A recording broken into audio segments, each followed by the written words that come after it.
ವರ್ಷವಷ್ಟೇ ಗುಜರಾತ್ನ ಅಹಮದಾಬಾದ್ನಲ್ಲಿ air India ವಿಮಾನ ನೆಲಕ್ಕಪ್ಪಳಿಸಿ ನೂರಾರು ಜೀವಗಳು ಹೋಗಿತ್ತು. ಈಗ ಮಹಾರಾಷ್ಟ್ರದ ಉಪಮುಖ್ಯಮಂತ್ರಿ ಅಜಿತ್ ಪವಾರ್ ಅಲ್ಲಿಯ ಜಿಲ್ಲಾ ಪಂಚಾಯತ್ ಚುನಾವಣೆಯ ಪ್ರಚಾರಕ್ಕಾಗಿ ತೆರಳುತ್ತಾ ಇದ್ದಂತಹ ಸಂದರ್ಭದಲ್ಲಿ ಅವರ ಹುಟ್ಟೂರು ಬಾರಾಮತಿಯಲ್ಲಿದೆ ವಿಮಾನ ಕ್ರ್ಯಾಶ್ ಆಗಿದೆ. 5 ಜನ ಸಜೀವ ದಹನವಾಗಿದ್ದಾರೆ. ಅಜಿತ್ ಪವಾರ್ ದುರಂತ ಸಾವಿಗೆ ಇಡೀ ದೇಶವೇ ದಿಗ್ಭ್ರಮೆ ವ್ಯಕ್ತಪಡಿಸಿದೆ.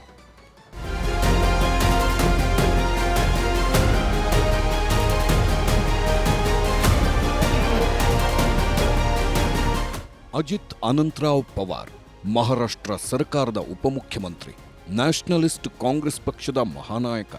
ಅಜಿತ್ ದಾದಾ ಅಂತಾನೆ ಹೆಸರಾಗಿದ್ದ ಮೇರು ರಾಜಕಾರಣಿ ಈಗ ನೆನಪು ಮಾತ್ರ. ಮಹಾರಾಷ್ಟ್ರದ ಪುಣೆ ಬಳಿಯ ಬಾರಾಮತಿ ಬಳಿ ಅಜಿತ್ ಪವಾರ್ ಪ್ರಯಾಣಿಸುತ್ತಿದ್ದ ಲಘು ವಿಮಾನ ನೆಲಕ್ಕಪ್ಪಳಿಸಿದೆ. ಈ ದುರಂತದಲ್ಲಿ ಮಹಾರಾಷ್ಟ್ರ ಡಿಸಿಎಂ ಅಜಿತ್ ಪವಾರ್ ಸಜೀವ ದಹನವಾಗಿದ್ದಾರೆ. 66 ವರ್ಷದ ಅಜಿತ್ ಪವಾರ್ ಜೊತೆ ವಿಮಾನದಲ್ಲಿದ್ದ ವೈಯಕ್ತಿಕ ಭದ್ರತಾ ಅಧಿಕಾರಿ ವಿದಿತ್ ಜಾಧವ್, ಆಪ್ತ ಸಹಾಯಕ Pinky Mali, command pilot Shambhavi, captain Sumit Kapoor ಸೇರಿ 5ಕ್ಕೆ 5 ಜನರ ದೇಹವು ಗುರುತು ಸಿಗದಂತೆ ಸುಟ್ಟು ಕರಕಲಾಗಿದೆ.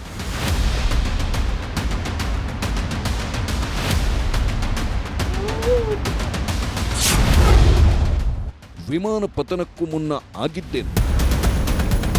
ಪುಣೆ ಜಿಲ್ಲೆಯ ಬಾರಾಮತಿ ವಿಮಾನ ನಿಲ್ದಾಣದ ರನ್ವೇನಲ್ಲೇ ಈ ಆಘಾತಕಾರಿ ದುರಂತ ನಡೆದೋಯ್ತು.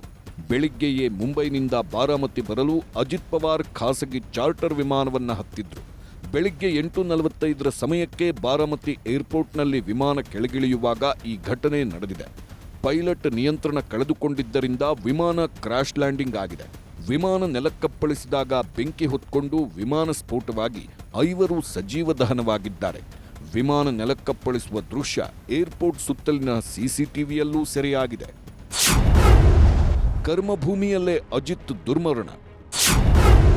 ಅಷ್ಟಕ್ಕೂ ಬಾರಾಮತಿಗೆ ಬಂದಿದ್ಯಾಕೆ ಅಜಿತ್?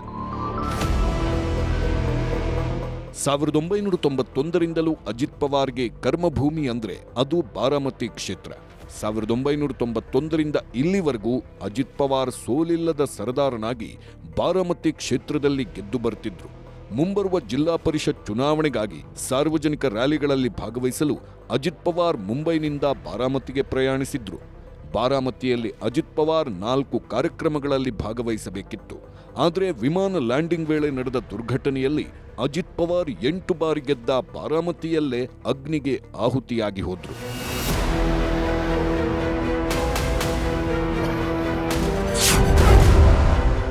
ಕಣ್ಣೀರಿಟ್ಟ ಜನ, ಬಿಕ್ಕಳಿಸಿ ಬಂದ ದುಃಖ. ಎಲ್ಲ ರಾಜಕಾರಣಿಗಳಿಗೂ ಅವರದ್ದೇ ಬೆಂಬಲಿಗರ ಬಳಗ ಇರುತ್ತೆ. ಆದರೆ ಅಜಿತ್ ಪವಾರ್ಗೆ ಬೆಂಬಲಿಗರ ಜೊತೆ ಲಕ್ಷ ಅಭಿಮಾನಿಗಳೂ ಇದ್ರು. ಮಹಾರಾಷ್ಟ್ರದಲ್ಲಿ ಅಜಿತ್ ಪವಾರ್ ಅವರನ್ನ ಅಜಿತ್ ದಾದಾ ಅಂತಾನೆ ಜನ ಕರೆಯುತ್ತಿದ್ರು. ರಾಜಕಾರಣದಲ್ಲಿ ಯಾರೂ ಮಿತ್ರರೂ ಅಲ್ಲ, ಶತ್ರುಗಳು ಅಲ್ಲ ಅಂತಾನೆ ರಾಜಕೀಯ ಮಾಡಿ ಮಾಸ್ ಲೀಡರ್ ಆಗಿದ್ರು.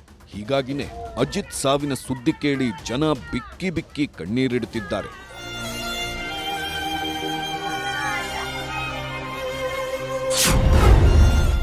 ಅಜಿತ್ ದಾದಾಗೆ ದೇಶವ್ಯಾಪಿ ಸಂತಾಪ. ಅಜಿತ್ ಪವಾರ್ ಸಾವು ಇಡೀ ದೇಶಕ್ಕೆ ದುಃಖ ತಂದಿಟ್ಟಿದೆ. ಹಾಗಾಗಿನೇ ಇಂದಿನಿಂದ ಶುರುವಾದ ಸಂಸತ್ ಬಜೆಟ್ ಅಧಿವೇಶನದಲ್ಲೂ ಸ್ಪೀಕರ್ ಓಂ ಬಿರ್ಲಾ ಅಜಿತ್ರನ್ನ ನೆನಪಿಸಿಕೊಂಡ್ರು. ಅವರ ಸಾಧನೆಯನ್ನ ಕೊಂಡಾಡಿದ್ರು. ಲೋಕಸಭೆ ಕಲಾಪದಲ್ಲಿ ಪ್ರಧಾನಿ ಮೋದಿ, ಕೇಂದ್ರ ಗೃಹ ಸಚಿವ ಅಮಿತ್ ಶಾ ಸೇರಿದಂತೆ ಪ್ರತಿಪಕ್ಷದವರೆಲ್ಲ ಮೌನಾಚರಣೆ ಮಾಡಿ ಸಂತಾಪ ಸೂಚಿಸಿದ್ರು. मैं अजीत पवार जी के परिवार के प्रति संवेदना व्यक्त करता हूं. जिन साथियों को हमने इस हादसे में खोया है, इस पीड़ा की घड़ी में हम सभी उनके परिजनों के साथ हैं. ಕರ್ನಾಟಕದ ವಿಧಾನಸಭೆ ಅಧಿವೇಶನದಲ್ಲೂ ಅಜಿತ್ ಪವಾರ್ ನಿಧನಕ್ಕೆ ಸಂತಾಪ ವ್ಯಕ್ತಪಡಿಸಲಾಯಿತು.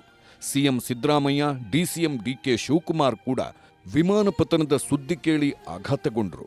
ಅಜಿತ್ ಪವಾರ್ ಅವರು ಮಹಾರಾಷ್ಟ್ರ ರಾಜ್ಯದ ಉಪಮುಖ್ಯಮಂತ್ರಿಗಳು.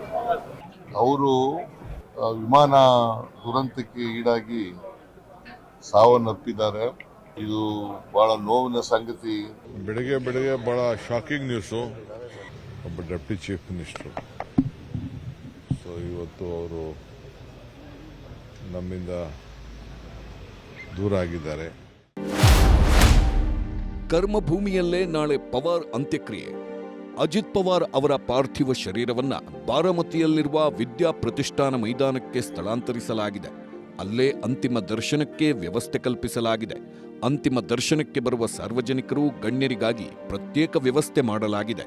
ನಾಳೆ ಬೆಳಿಗ್ಗೆ 11 ಗಂಟೆಗೆ ಸಕಲ ಸರ್ಕಾರಿ ಗೌರವಗಳೊಂದಿಗೆ ಅಂತ್ಯಕ್ರಿಯೆ ನಡೆಯಲಿದೆ.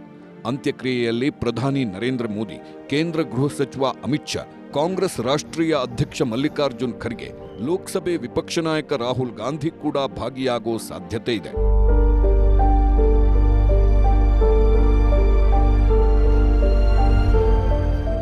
ವಿಮಾನ ದುರಂತದಲ್ಲಿ ಅಜಿತ್ ಪವಾರ್ ಒಬ್ಬರೇ ಅಲ್ಲ, ಅನೇಕ ರಾಜಕಾರಣಿಗಳು ವಿಮಾನ ದುರಂತದಲ್ಲಿ ಜೀವ ಬಿಟ್ಟಿದ್ದಾರೆ. ಇಂದಿರಾ ಗಾಂಧಿಯವರ ಉತ್ತರಾಧಿಕಾರಿ ಸಂಜಯ್ ಗಾಂಧಿ ಜೂನ್ 23, 1980ರಲ್ಲಿ ದೆಹಲಿ ಫ್ಲೈಯಿಂಗ್ ಕ್ಲಬ್ ವಿಮಾನದ ಏರಿಯಲ್ ಸ್ಟಂಟ್ ವೇಳೆ ಜೀವ ಬಿಟ್ಟಿದ್ರು. ಗ್ವಾಲಿಯರ್ ರಾಜಮನೆತನದ ಸದಸ್ಯ, ಹಿರಿಯ ಕಾಂಗ್ರೆಸ್ ನಾಯಕ, ಮಾಜಿ ನಾಗರಿಕ ವಿಮಾನಯಾನ ಸಚಿವ ಮಾಧವರಾವ್ ಸಿಂಧಿಯಾ 2001ರಲ್ಲಿ ಹವಾಮಾನ ವೈಪರೀತ್ಯದಿಂದ ಖಾಸಗಿ ವಿಮಾನ ಪತನಗೊಂಡು ಸಾವನ್ನಪ್ಪಿದ್ದರು. ಲೋಕಸಭಾ ಸ್ಪೀಕರ್ ಹಾಗೂ ಟಿಡಿಪಿ ನಾಯಕರಾಗಿದ್ದ ಜಿಎಂಸಿ ಬಾಲಯೋಗಿ ಮಾರ್ಚ್ 3, 2002ರಂದು ಆಂಧ್ರಪ್ರದೇಶದ ಪಶ್ಚಿಮ ಗೋದಾವರಿ ಜಿಲ್ಲೆಯಲ್ಲಿ ಸಾವನ್ನಪ್ಪಿದ್ದರು. ಮೇಘಾಲಯ ಗ್ರಾಮೀಣಾಭಿವೃದ್ಧಿ ಸಚಿವರಾಗಿದ್ದ ಸಿಪ್ರಿಯನ್ ಸಂಗ್ಮಾ ಸೇರಿ 9 ಮಂದಿ ಗೌಹಟಿಯಿಂದ ಶಿಲ್ಲಾಂಗ್ಗೆ ಹೋಗುತ್ತಿದ್ದಾಗ ವಿಮಾನ ಪತನವಾಗಿ 2004ರಲ್ಲಿ ಕೊನೆಯುಸಿರೆಳೆದರು. ಬಹುಭಾಷಾ ನಟಿ ಸೌಂದರ್ಯ 2004ರಲ್ಲಿ ಸಹೋದರನ ಜೊತೆ ಬಿಜೆಪಿ ರಾಜಕೀಯ ಪ್ರಚಾರಕ್ಕೆಂದು ತೆಲಂಗಾಣಕ್ಕೆ ಹೋಗ್ತಿದ್ದಾಗ ಬೆಂಗಳೂರಿನ ಜಕ್ಕೂರು ಏರೋಡ್ರಮ್ನಲ್ಲಿ ವಿಮಾನ ನೆಲಕ್ಕಪ್ಪಳಿಸಿ ಸಜೀವ ದಹನವಾಗಿದ್ರು. ಕೈಗಾರಿಕೋದ್ಯಮಿ ಮತ್ತು ಹರಿಯಾಣ ವಿದ್ಯುತ್ ಸಚಿವ ಒಪಿ ಜಿಂದಾಲ್, ಮಾಜಿ ರಾಷ್ಟ್ರಪತಿ ಶಂಕರದಯಾಳ್ ಶರ್ಮಾ ಪುತ್ರ, ಮಾಜಿ ಕೇಂದ್ರ ಸಚಿವ ಸುರೇಂದರ್ ಸಿಂಗ್ ಮಾರ್ಚ್ 31, 2005ರಂದು ವಿಮಾನ ದುರಂತಕ್ಕೆ ಬಲಿಯಾದರು. ವೈಎಸ್ಆರ್ ಎಂದೇ ಖ್ಯಾತಿಯಾಗಿದ್ದ ಆಂಧ್ರಪ್ರದೇಶ ಮಾಜಿ ಮುಖ್ಯಮಂತ್ರಿ ವೈಎಸ್ಆರ್ ರಾಜಶೇಖರ್ ರೆಡ್ಡಿ 2009ರಲ್ಲಿ ಸಾವನ್ನಪ್ಪಿದ್ದರು. ವಿಮಾನ ಪತನ ದುರಂತದಲ್ಲಿ ಅಸುನೀಗಿದ್ರು. ಅರುಣಾಚಲ ಪ್ರದೇಶದ ಮುಖ್ಯಮಂತ್ರಿ ದೊರ್ಜಿ ಖಂಡು ಸಹ ಅರುಣಾಚಲ ಪ್ರದೇಶದ ಲುಗುಥಾಂಗ್ನಲ್ಲಿ ಹೆಲಿಕಾಪ್ಟರ್ ಪತನದಿಂದ ಜೀವ ಬಿಟ್ಟಿದ್ರು.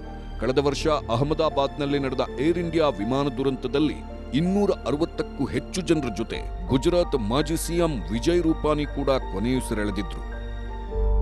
ವಿಮಾನ ದುರಂತಕ್ಕೆ ಕಾರಣಗಳು 108, ಆದರೆ ಸಾವು ಮಾತ್ರ ಭಯಾನಕ. ಸಂಸದರಾಗಿ, ಶಾಸಕರಾಗಿ, ಹಣಕಾಸು, ಶಿಕ್ಷಣ, ಕ್ರೀಡೆ, ಅಬಕಾರಿ ಸಚಿವರಾಗಿದ್ದಷ್ಟೇ ಅಲ್ಲ, ಉಪಮುಖ್ಯಮಂತ್ರಿಯಾಗಿದ್ದ ಅಜಿತ್ ಪವಾರ್ ಇನ್ನಿಲ್ಲ ಅನ್ನೋದು ನಿಜಕ್ಕೂ ಆಘಾತಕಾರಿ. Bureau report, news 18.